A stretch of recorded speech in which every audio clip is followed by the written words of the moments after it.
Durante a sabatina realizada na Comissão de Constituição e Justiça do Senado para questionar simultaneamente os candidatos a cargos de 2 órgãos diferentes, o senador Rogério Marinho fez um duríssimo discurso respondendo ao indicado de Lula, Flávio Dino, para o Supremo Tribunal Federal. O senador Rogério Marinho lembrou uma série de eventos envolvendo o ainda ministro de Lula e também de sua longa carreira anterior na política, apontando a incompatibilidade das condutas com o cargo.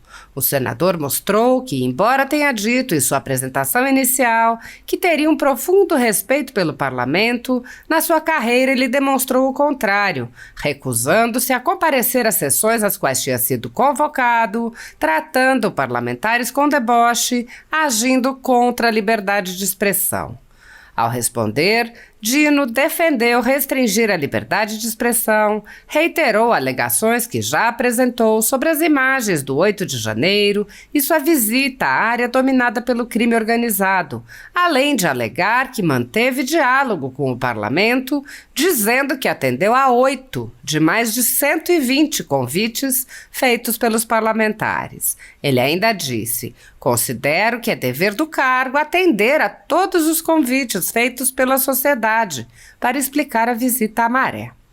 Na réplica, o senador Rogério Marinho agradeceu pelas respostas de Dino e dirigiu-se ao candidato à Procuradoria-Geral da República, enfatizando a situação de ditadura vivida pelo Brasil e questionando se ele pretende atuar para restabelecer o Estado de Direito ou se as práticas que vêm sendo adotadas vão continuar.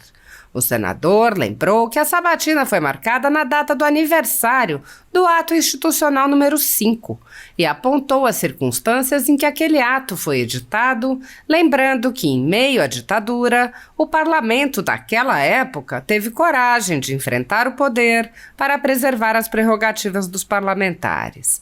Marinho lembrou que, na época, os senadores foram questionados se iriam escolher entre preservar a democracia com métodos totalitários ou ter a confiança e a coragem de ser livres. Ele comparou com a época atual, em que há censura prévia, desmonetização de sites e prisão de jornalistas. O ministro Flávio Dino se retirou no momento em que deveria responder e o candidato à PGR afirmou não ter conhecimento dos inquéritos que se arrastam há quase 5 anos, perseguindo a oposição e promovendo a mais completa erosão da democracia. As sabatinas realizadas pelo Senado Federal costumam ser meros procedimentos formais em que os senadores abrem mão de seus poderes constitucionais e se limitam a carimbar as indicações do governo do momento. Na sabatina de hoje, chegou-se ao extremo de inovar e criar uma sabatina conjunta para um indicado ao Supremo Tribunal Federal e para o indicado para a Procuradoria-Geral da República, numa clara indicação de que não há qualquer intenção de promover um real questionamento dos candidatos. Sob a presidência de Rodrigo Pacheco, o Senado sofre uma intensa paralisia. Na legislatura anterior, o próprio plenário se reuniu poucas vezes e as comissões praticamente não funcionaram, impulsionadas pela paralisia da Comissão de Constituição e Justiça, que, sob o comando de Davi Alcolumbre, mal se reuniu. Por ocasião da eleição da presidência para a nova legislatura, os cidadãos se manifestaram e uma petição contra a recondução de Pacheco teve mais de 500 mil de assinaturas. Sob a condução de Pacheco, não houve qualquer reação contra a invasão das atribuições do Legislativo pelo Supremo Tribunal Federal, que passou a legislar ou suspender leis que tinham sido elaboradas e aprovadas por aquele poder. O presidente da Casa, que é também o presidente do Congresso, não agiu para proteger as prerrogativas dos parlamentares, que vêm sendo violadas em inquéritos secretos conduzidos nas cortes superiores.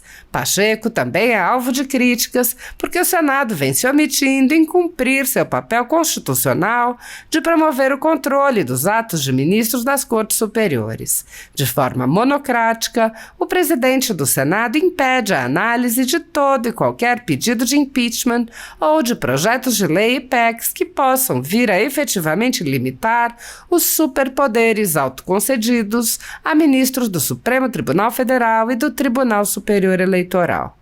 Sem controle externo, alguns ministros do Supremo agem ao arrepio da Constituição. Em inquéritos secretos, o ministro Alexandre de Moraes, por exemplo, promove uma aberta perseguição a adversários políticos. Em um desses inquéritos, a Folha Política teve sua sede invadida e todos os seus equipamentos apreendidos. O inquérito foi arquivado por falta de indícios de crimes, mas os dados sigilosos foram compartilhados com outros inquéritos abertos de ofício e com a CPI da pandemia, que compartilhava dados sigilosos com a velha imprensa. No chamado inquérito do fim do mundo e nos inquéritos dele decorrentes, já houve prisões políticas sem que houvesse sequer indiciamento das pessoas presas, imposição de uso de tornozeleira eletrônica e prisão domiciliar em endereço diferente de onde as pessoas moravam, quebra de sigilo de parlamentares, inclusive de um senador, quebra de sigilos de pessoas e empresas, inclusive de veículos de imprensa, quebra de sigilos do ajudante de ordens do presidente da República, censura de veículos de imprensa de cidadãos e de parlamentares, bloqueio de redes sociais de jornalistas, veículos de imprensa, cidadãos e parlamentares, buscas e apreensões em empresas, residências de familiares e gabinetes de parlamentares, proibição de contato entre pessoas que muitas vezes nem se conhecem, proibição a parlamentares de concederem entrevistas e de participarem de eventos públicos, e intervenções no comando de partido político, prisões em massa sob alegações descabidas, multas estratosféricas que representam evidente confisco de propriedade, entre outras. A nada disso o Senado brasileiro reagiu. Nem mesmo a morte no cárcere de um preso político do ministro Alexandre de Moraes foi suficiente para tirar a Casa Legislativa de sua letargia. Sem justificativa jurídica, o ministro Luiz Felipe Salomão, ex-corregedor do TSE, confiscou toda a renda da Folha Política e de outros sites e canais conservadores para impedir suas atividades. A decisão teve o aplauso e respaldo dos ministros Luiz Roberto Barroso, Alexandre de Moraes e Edson Fachin. Há mais de 29 meses, toda a nossa receita é retida sem justificativa jurídica.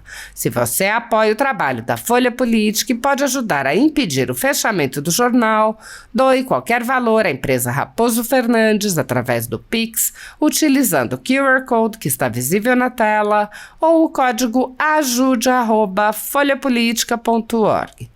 Caso não utilize Pix, há a opção de transferência bancária para a conta da empresa Raposo Fernandes, disponível na descrição deste vídeo e no comentário fixado no topo. Há mais de 10 anos, a Folha Política vem mostrando os fatos da política brasileira e dando voz a pessoas que o cartel midiático quer calar. Pix ajude@folhapolitica.org. Assista. Eminente senhor Paulo Gonet, Flávio Dino, senador Flávio Dino, ministro Flávio Dino. Bom, primeiro dizer a Vossas Excelências que é uma responsabilidade muito grande e eu fiz questão de ser o primeiro a falar, até para que fique claro qual é o nosso sentimento, de que forma nós estamos enxergando esse processo que hoje estamos todos submetidos. Ouvi as falas iniciais dos senhores e bem como dos relatores, e para mim está muito claro que existem boas intenções, mas de boas intenções, senhores, o inferno está repleto. E por isso me permita fazer algumas ponderações. Me dirigirei inicialmente ao eminente procurador Paulo Gonet. Perguntaria a Vossa Excelência, qual seria o papel que Vossa Excelência vai ter como chefe da Procuradoria, como Procurador-Geral, diante das reiteradas, eu diria, ações do Supremo Tribunal Federal, notadamente na questão do inquérito da fake news, que impede a forma e a ação do Ministério Público, que deveria ser o autor daquela ação. Não toma conhecimento das manifestações do Ministério Público Federal. Perguntaria a Vossa Excelência também em relação à liberdade de expressão e censura. Por ocasião das eleições no segundo turno, uma decisão daquele tribunal, inclusive com uma frase célebre da ministra Carmen Lúcia, né, que a censura prévia poderia ser veneno ou remédio, né, e dessa forma se votou para se impedir que um documentário fosse publicizado sem sequer conhecer o conteúdo daquele documentário, se esse tipo de agressão à Constituição e aos direitos fundamentais do cidadão brasileiro vão ser permitidos por Vossa Excelência no exercício da atividade como Procurador da República. Dito isso, uma rápida contextualização, me dirigindo agora aos senhores, os dois, dizer que nós estamos vivendo um momento muito difícil no Brasil, a exemplo de outras crises que ocorreram em tempos pretéritos. E mais do que nunca é necessário que nós tenhamos o espírito da pacificação, da conciliação, do entendimento que é absolutamente necessário conviver com opiniões divergentes, com pessoas que pensam de forma contrária ao que nós professamos e que temos como visão de mundo. Nós estamos aí com uma situação em que claramente há uma hipertrofia de um poder sobre o outro, e falo do judiciário sobre o legislativo.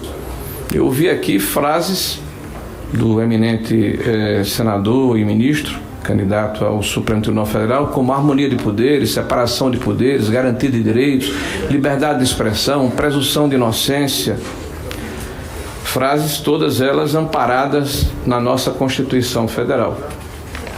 Eu perguntaria ao eminente sabatinado Flávio Dino, e faria anteriormente aqui um preâmbulo, na minha opinião, exigem, além da questão que foi colocada, qualidades essenciais para ser magistrado, para ser ministro. Não só a ilibada reputação e notório saber, mas uma manifestação técnica nos autos do processo. Então, recentemente, por exemplo, Vossa Excelência não teve como apresentar as imagens de 8 de janeiro do Ministério de Vossa Excelência. Mais de 200 câmeras, apenas 4 foram apresentadas. E Vossa Excelência, de uma forma jocosa, disse que não era o autor, ou o condutor, ou o gerente daquele contrato, então não tinha como apresentá-las. Não obstante, Vossa Excelência foi o primeiro, no dia 8 de janeiro ainda, de fazer julgamento prévio sobre aquele evento, de que as pessoas que haviam depredado e barbarizado eram terroristas e precisavam ser combatidos como tal. Vossa Excelência não teve o mesmo posicionamento por ocasião da questão da Alesp, por exemplo, recente, ou da depredação que ocorreu em 2017, né, na esplanada do Ministério, quando vários prédios foram depredados. Então, eu acho que é uma qualidade que Vossa Excelência demonstra ter dificuldade de possuir. A questão da inércia por provocação nos termos da lei. O judiciário deve ser inerte. E nós estamos passando por um momento em que há mais de 5 anos nós temos um processo aberto, um inquérito aberto de ofício, onde o juiz que preside, inclusive, é parte do processo, né? Designa as autoridades policiais, né? Então, esse é um problema que eu acho que Vossa Excelência vai se debruçar caso chegue ao Supremo Tribunal Federal, conversando com os pares de Vossa Excelência, se essa situação, que é uma situação excepcional, ou deveria ser, deve continuar a ser banalizada e observada como se fosse uma coisa comum, né? Então, qual é a posição que Vossa Excelência vai tomar em relação a esse caso? Lembrando que foi dito na época que era uma forma do tribunal se defender das agressões que eram feitas contra a democracia. Muito bem. Se existia essa ameaça, ela foi, teoricamente, suprimida com o resultado das eleições. Nós já estamos há 1 ano das eleições e essa situação perdura e não vejo o horizonte próximo de término, de restabelecimento dessa normalidade democrática tão sonhada por todos nós e preconizada pelos fundamentos que Vossa Excelência, inclusive, fez questão de frisar. A questão da isenção, da imparcialidade, do equilíbrio de um magistrado. Vossa Excelência teve uma reunião com membros do Big 30, que foram, inclusive, publicizados, utilizou palavras claramente intimidatórias. Vossa Excelência foi, no mínimo, grosseiro, né, deselegante. Vossa Excelência abusou da autoridade que Vossa Excelência tem como ministro da Justiça, fazendo declarações que, por mais bem intencionadas que elas tenham sido, não cabem, não coadunam com o exercício da função que Vossa Excelência exercia naquele momento, né? Com intimidação, com palavras fortes, no sentido de dizer, inclusive, que a liberdade ou a forma como se via a questão da imprensa não existia, e a partir daquele momento seriam tomadas medidas fortes. Então a questão do equilíbrio e da imparcialidade da isenção necessária, Vossa Excelência demonstra ter dificuldade. Quanto à isenção ainda, Vossa Excelência fez afirmações tipo: Bolsonaro é um serial killer, né? É o próprio demônio. Olha, Bolsonaro hoje lidera seguramente a metade da população brasileira que vota. Foi constatado nas últimas eleições, o país está polarizado. Vossa Excelência acredita que, caso seja ministro do Supremo Tribunal Federal, Vossa Excelência terá isenção para julgar o presidente Bolsonaro ou aqueles que têm uma questão ideológica com afinidade com o bolsonarismo? Vossa Excelência também afirma, recentemente, em uma entrevista que deu, de que o bolsonarismo para Vossa Excelência é mais perigoso do que traficantes, né, do que marginais perigosos. Então, esse tipo de abordagem depreciativa depõe contra a imparcialidade necessária que um juiz deveria ter. Gostaria que Vossa Excelência comentasse a respeito dessa situação. A cordialidade, acho que todo magistrado tem que ser cordial com as partes, independente das culpas que porventura serão provadas. Vossa Excelência foi convidado de forma reiterada para ir ao Congresso Nacional. Eu admito até que tenha havido até algum exagero.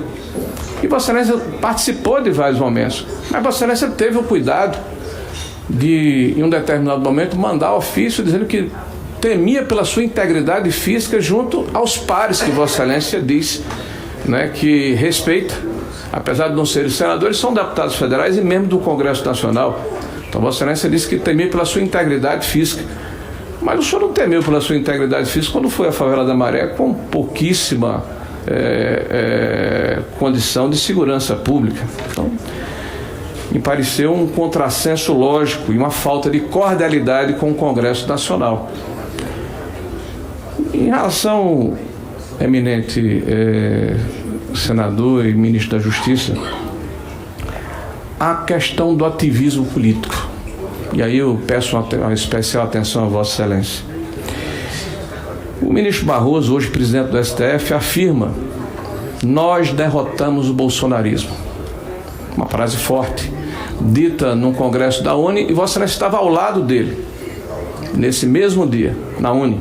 Uma movimentação política em que um presidente do Supremo Tribunal Federal, ou que seria presidente do Supremo Tribunal Federal, dá uma demonstração clara de que defende um espectro ideológico e participou, pelo que se infere das palavras dele, do esforço para derrotar um espectro político em detrimento do outro. Isso me parece muito grave. E o ministro Barroso, ainda quando no seu discurso de presidente do Supremo Tribunal Federal, fala de uma agenda para o Brasil: redução de pobreza, desenvolvimento econômico, social sustentável, educação básica, trabalho formal, ciência e tecnologia, saneamento básico, habitação popular, liderança global em matéria ambiental. Os ministros do STF são executivos? São legislativos? A justiça deve ser inerte, deve ser aquela que dirime as contendas da sociedade, ou deve ultrapassar os seus limites e exercer, como tem sentido ultimamente, o seu poder político, né? Ou seja, o STF transformou-se no poder político que rivaliza com o executivo e com o legislativo, provocando um desequilíbrio claro entre os poderes da República. Por fim, eminente Sabatinado, eu espero que Vossa Excelência, ao responder aos questionamentos que faço, leve em consideração, para concluir, leve em consideração que essa sabatina, que Vossa Excelência deixou claro, queria responder sobre aspectos técnicos e não políticos, tem que levar em consideração que Vossa Excelência, caso aprovado, terá mais de 20 anos como ministro do Supremo Tribunal Federal. E as ações que Vossa Excelência vai perpetrar lá no Supremo Tribunal Federal vão influir e impactar diretamente a sociedade brasileira. Então é justo que nós tenhamos de Vossa Excelência respostas claras a respeito desses questionamentos, para que nós tenhamos também qual é a nossa expectativa de como Vossa Excelência vai se comportar como ministro. Porque Porque o discurso que Vossa Excelência faz, eu quero reiterar, eu concordo com ele, com as premissas que a Constituição aqui nos respalda. Mas a prática de Vossa Excelência como ministro da Justiça, recentemente, não vou adentrar no passado, mas como ministro da Justiça que precisa ser alguém que tem equilíbrio. Vossa Excelência, infelizmente, demonstrou o contrário. Agradeço a Vossa Excelência. Conceda a palavra ao Dr. Paulo Gonet. Obrigado, senador. Duas questões foram postas, uma relacionada com as ações dentro do inquérito, chamado inquérito da fake news no Supremo, e a outra questão relacionada com liberdade de expressão e papel do Ministério Público. Com relação ao primeiro tema, eu devo dizer a Vossa Excelência que eu tenho por princípio não me manifestar publicamente de algo que eu não tenha total domínio, que eu não tenha conhecimento pleno. Tem um outro princípio também, que é de respeitar ao máximo a autonomia dos outros poderes, dos colegas, das atribuições dos colegas dentro do Ministério Público. Também tenho como princípio me dedicar ao máximo às minhas atividades dentro das competências que me foram atribuídas para os encargos para os quais eu fui indicado. Então, com relação ao inquérito das fake news, o que eu posso dizer a Vossa Excelência é que eu não sei o que está acontecendo ali. Parte desses inquéritos, segundo me consta, está em segredo de justiça. Quem atua nesse tipo de processo é o Procurador-Geral da República. Não me caberia buscar conhecer esse inquérito antes de merecer a confiança de Vossas Excelências e de ser nomeado pelo Presidente da República para o cargo. Portanto, eu lamento, mas eu não tenho informações que me permitissem uma abordagem não leviana, uma abordagem que pudesse ser realmente construtiva e objetiva sobre o assunto. Com relação ao papel do Ministério Público no campo da liberdade de expressão, o que eu posso dizer é que o Ministério Público sempre vai procurar preservar todos os direitos fundamentais e todas as liberdades. Mas nós sabemos que os direitos fundamentais, eles muitas vezes entram em atrito com outros valores constitucionais. E aí eles precisam ser ponderados, para saber qual daqueles que vai ser o predominante numa determinada situação. A liberdade de expressão, portanto, não é plena. E a liberdade de expressão ela pode e deve ser modulada de acordo com as circunstâncias. Por exemplo, o senhor não vai ter uma liberdade de expressão plena no âmbito comercial. Há limitações para o que se pode afirmar num informativo com índole publicitária. Há certas limitações à liberdade de expressão conforme um assunto esteja ou não em segredo de justiça.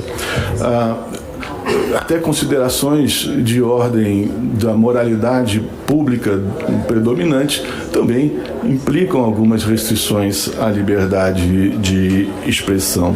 O ambiente em que a liberdade de expressão vai ser invocada também vai ser relevante para apurar a sua exata extensão. Para dar o exemplo clássico, se alguém aqui dentro desse recinto gritasse fogo, né, pode-se imaginar o tumulto que não geraria. Daí a gente pode dizer que vamos calar esse sujeito, né, vamos segurar, o sujeito não pode ter, se ele estiver no microfone gritando fogo, fogo, com certeza o presidente da comissão cortaria a palavra, cortaria o microfone. E seria um atentado à liberdade de expressão, não nessa medida em que a liberdade de expressão não é absoluta e ela tem que ser avaliada caso a caso, conforme o ambiente mesmo em que esse direito está sendo invocado. No campo eleitoral, a liberdade de expressão também sofre modulações. Certas afirmações, certas expressões relacionadas com um candidato às eleições podem, às vezes, ser reduzidas, serem impedidas de se manifestar, na medida em que não haja a possibilidade do retorno, da possibilidade do debate, a possibilidade da réplica. Houve um caso bastante conhecido de um candidato ao governo de um estado que no domingo das eleições descobriu que ia ser publicada uma matéria que o arrasava, que o pintava como um corrupto, e ele não haveria tempo para ele vir a se contrapor àquelas afirmações. Aquele jornal ia ser publicado no domingo das eleições e, com certeza, iria influenciar enormemente os eleitores que costumam ser mais renitentes e deixam para tomar a sua decisão na última hora. Por uma decisão de um dos mais eminentes ministros que já passou pelo Supremo Tribunal Federal, o ministro Sepúlveda Pertence, houve uma liminar proibindo que o jornal publicasse aquela matéria no domingo, o dia exato das eleições. E justamente por causa disso, porque aquela matéria prejudicaria a própria finalidade da liberdade de expressão dentro do contexto eleitoral, que é permitir ao eleitor ter um exato domínio dos fatos que são relevantes na hora em que ele vai escolher o seu representante, que é um dos fatos mais importantes que pode haver na vida pública. Então, há certas limitações à liberdade de expressão que servem a esse propósito, garantir a legitimidade das eleições na medida em que não se expõe o eleitor a uma informação que não pode ser contrariada, que não pode ser contraposta e que acaba terminando por viciar a vontade do eleitor nesse momento tão crítico. O que eu posso dizer a Vossa Excelência é que o Procurador-Geral da República vai procurar sempre atuar dentro desse campo, na defesa das liberdades públicas, mas sempre considerando que nenhuma liberdade é absoluta e precisa ser conciliada com outros valores de ordem constitucional. Com a palavra, o indicado Flávio Dino. Bom, em primeiro lugar, quero reiterar que as imagens que foram aludidas foram entregues à CPI. Eu tenho os ofícios aqui. É claro que há um contrato que não foi celebrado por mim, foi celebrado em 2018, e eu não era ministro, que dispunha sobre o modo como as câmeras funcionam. As imagens externas foram todas entregues, todas. Eu não sei de onde surgiu essa ideia de que faltam imagens. Não, sobram imagens sobre o 8 de janeiro, inclusive as do Ministério da Justiça. Houve 2 ou 3 ofícios encaminhando isso à CPI, estão lá 160 horas mais ou menos de filmagem. Agora, eu lembro que o Ministério da Justiça não foi invadido em nenhum momento. Então as câmeras, grande parte delas, funcionam por movimento. Ou seja, se não há movimento, elas não ligam. E outras tantas foram examinadas pela Polícia Federal e foram consideradas desnecessárias pela Polícia Federal porque eram corredores vazios, já que não houve invasão no Ministério da Justiça. Isso aconteceu também no Senado, aconteceu no GDF e em outros órgãos. O contrato dispunha sobre conservação em 30 dias. 7 meses depois, é claro que não já havia essas imagens internas inúteis, de corredores ou de câmeras que obviamente não foram nem acionadas. Então todas as imagens foram entregues à CPI. Em relação a casos concretos, como disse o Dr. Gonet, é claro que eu não posso me pronunciar, porque isso decorreria impedimento ou suspeição. Então, sobre o inquérito que lá tramita, evidentemente eu vou me pronunciar no momento próprio nos autos.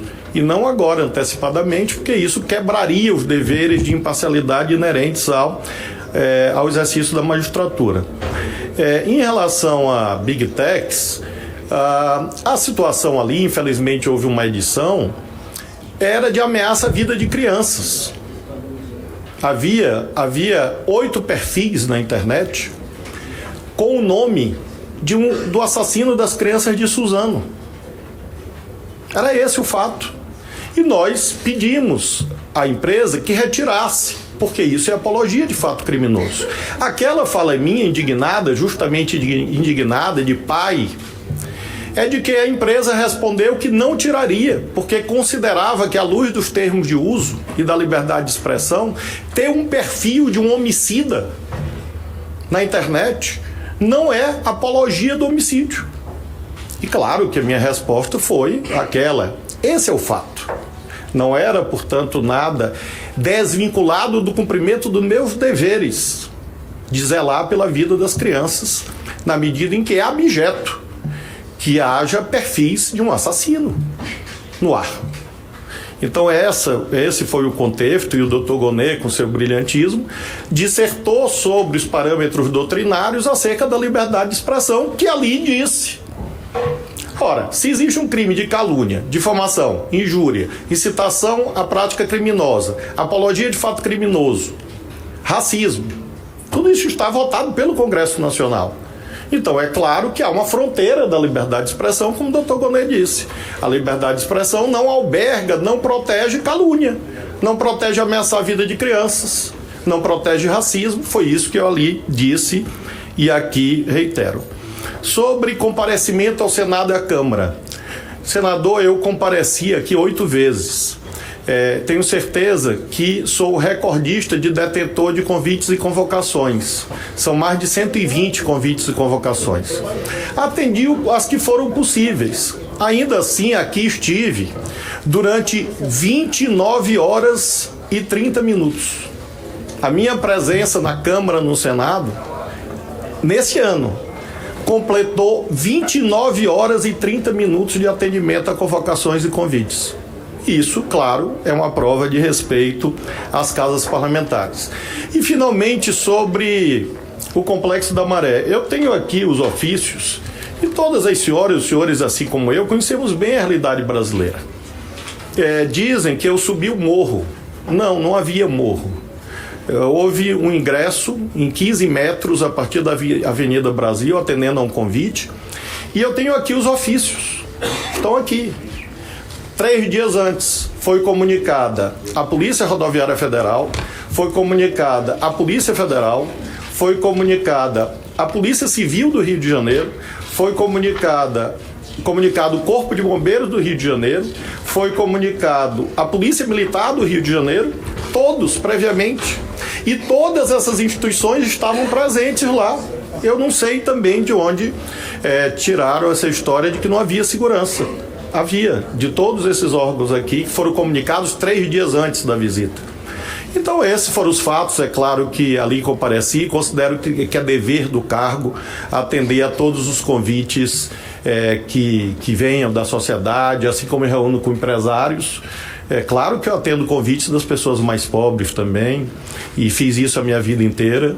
E fiz com total segurança a minha integridade física, até porque ali está a minha esposa e nós temos filhos, e claro que eu não compareceria sem segurança. E portanto, essa é a prova, e eu me faço acompanhar aqui sempre de provas documentais que lastreiam as afirmações que tenho aqui feito. Senador Rogério Marinho, para a réplica. Obrigado, senhor presidente. Bom, primeiro agradeço as respostas, mas eu faço um questionamento ao eminente procurador.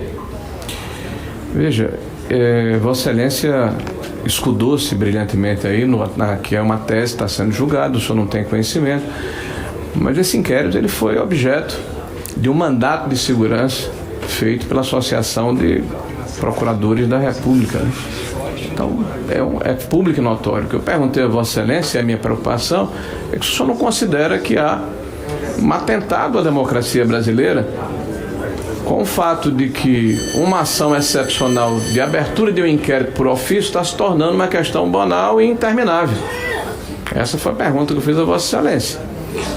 Tá? Se Vossa Excelência, como procurador, vai observar essas práticas e elas vão continuar, ou Vossa Excelência vai ajudar para que a Constituição seja efetivamente exercida, né? Eu queria apenas fazer uma digressão em cima da segunda resposta que Vossa Excelência me deu, que bate aqui com o ministro Flávio Dino, que eu quero inclusive elogiar. Vossa Excelência hoje está bastante cordato, não, né, está tranquilo. Vossa Excelência está bem hoje, parabéns, né? Então, dizer que a minha grande preocupação hoje é com a questão da liberdade de expressão. Porque quando Vossa Excelência falou que ela é relativa, nós sabemos que dentro do corolário jurídico existem formas de se refrear os excessos. A injúria, a calúnia, a difamação. Dentro desse colegiado existem aqui as comissões de ética, né? Onde os senhores membros, caso se excedam, podem e devem ser submetidos para eventualmente serem refreados, serem admoestados, serem punidos eventualmente. Mas nós estamos vendo no Brasil uma situação de relativização da democracia. Eu pediria atenção, viu, Mourão, meu amigo Mourão, do nosso sabatinado aqui. Nós estamos vivendo aqui no Brasil um problema muito sério, de que a relativização da liberdade de opinião, até da prerrogativa do mandato do parlamentar, está sendo relativizada e banalizada. Me permitam ler rapidamente aqui um trecho de um discurso de um cidadão chamado de João Marinho, que Vossa Excelência referenciou, por ocasião de um evento que toda a sociedade brasileira deve se lembrar, porque foi lembrado aqui pelo meu ilustre companheiro Randolph Rodrigues, que foi a questão de 1968. Naquela oportunidade, um parlamentar havia se utilizado da tribuna para fazer um discurso que foi julgado ofensivo pelas Forças Armadas. E o governo, na ocasião, pediu para aquele parlamentar ser cassado, processado e cassado, porque havia falado mal das Forças Armadas. E ele disse naquela oportunidade o seguinte: ele citou aqui uma frase do juiz Black dizendo o seguinte: em última instância, e eu chamo a atenção de Vossa Excelência, todas as dúvidas nesse caso se fundem numa só: saber se nós como povo tentaremos em atitude medrosa e fútil preservar a democracia com métodos totalitários, ou se de acordo com as nossas tradições e a nossa Constituição teremos a confiança e a coragem de ser livres. Veja, a censura prévia, o cerceamento da liberdade de opinião, a desmonetização dos sites, a prisão de jornalistas. E ele prossegue: o que está em jogo nesse lance é saber se poderemos praticar a Constituição adotando métodos totalitários de sufocação à liberdade de palavras frouxamente, ou se defenderemos essa liberdade mesmo quando a palavra é injustamente. E concluo, senhor presidente, a palavra é injustamente usada, confiando em que possa ser contestada, não pela brutalidade do silêncio forçado, mas pelo contrário, pela ampla discussão, a fim de que o abuso seja afinal corrigido. Eu deixo essas palavras do passado, de alguém que já faleceu, para dizer a Vossa Excelência que mais do que nunca nós precisamos de tolerância, de pacificação, que a beligerância, né, que a truculência, que a forçação de situações em que impede que os cidadãos brasileiros possam se manifestar está gerando um clima insustentável nesse país. E Vossas Excelências, caso sejam efetivamente convalidados pelo plenário nas ilustres e importantes posições que Vossas Excelências hoje estão sendo sabatinados, eu rogo que tomem atitude nesse sentido, né? Se coloquem dessa forma e defendam, sobretudo, a Constituição. Muito obrigado. Vou conceder o nosso sabatinado. Vai se ausentar. Vou passar, como ele fez a pergunta ao doutor Paulo, eu vou passar para tréplica ao doutor Paulo. Obrigado, presidente. Obrigado, senador. Mais uma vez, o que eu posso dizer é que todas as vezes que o Senado chamar o Procurador-Geral da República a prestar informações, qualquer que seja o Procurador-Geral da República, ele só pode prestar as informações de que ele esteja seguro, né, para ser, inclusive, intelectualmente honesto e funcionalmente responsável perante essa casa. Com relação a esse tema do inquérito das fake news, eu volto a dizer, qualquer menção que eu fizesse, qualquer avaliação que eu fizesse, não seria leviana no sentido de que não conheço o processo na sua inteireza. Não sei quais foram as manifestações que o Procurador-Geral da República expendeu nesse processo. Mas o que eu posso assegurar a Vossa Excelência é de que, se eu merecer o crédito de Vossas Excelências e vier a ser nomeado Procurador-Geral da República, eu pretendo exercer as atribuições do Ministério Público na sua inteireza e, como é até um dever imposto pela lei orgânica do Ministério Público, que Vossas Excelências editaram, votaram e discutiram, eu pretendo defender também todas as prerrogativas do Ministério Público. Esse é um dos deveres do Ministério Público, especialmente do Procurador-Geral da República. Muito obrigado. Senhor presidente, sem querer atrapalhar o processo, é porque apenas uma pergunta essencial não foi respondida pelo eminente Flavino. Só uma pergunta. Eu fiz várias, ele não quis responder outra, mas uma é importante. Eu perguntei se ele se julgaria impedido de se posicionar em relação ao presidente Bolsonaro lá do STF. Só fazer um registro aqui que a gente vai seguir esse rito que nós estabelecemos no início da sessão. 10, 5 e 5. Nessa tese aqui, vai começar só para fazer esse... Apenas essa concessão, dada a magnidade do nosso... Oi? Ele não vai fazer xixi toda hora. É só essa única... Mas eu não posso continuar aqui? Pode. Então, agora eu só pediria a Vossa Excelência, quando ele voltasse, ele só respondesse a isso. Não, o Cajuru, isso aqui é uma sabatina, Cajuru, calma. Isso é uma sabatina. Vossa Excelência.